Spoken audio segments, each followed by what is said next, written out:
I could see people think pretty much just seeing it just like that. Basically, you're taking these kids that are already dealing with certain issues with respect to violence, and now you're giving them the tools necessary to become more efficient at that violence. Yeah, and it's one of those things where it's like, then that just tells me, for individuals that have that perception, you haven't taken enough time to watch 20 seconds, because you can see easily that as a man, I can look at a child and be like, before you pick up a gun, son, you need to pick up value.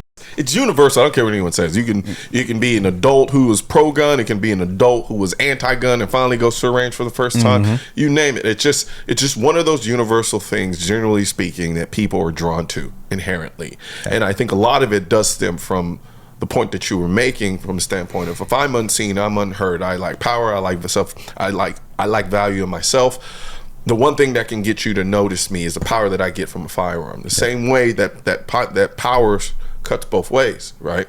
So you take a society of people who came together that said, you know what, we're no longer going to subject ourselves to this level of tyranny, and the way we're going to stop it is we're going to take this gun and we're going to execute our power that we get from this firearm to establish our freedom, right? So I think what people fail to understand a lot of times is the gun inherently is power.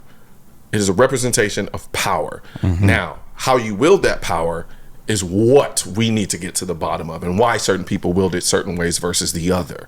And so that's why when people don't really, in order to do that, you have to get into the nuance of the understanding of firearms and the Second Amendment and the power that comes with that, and so forth and so on, which you and I have had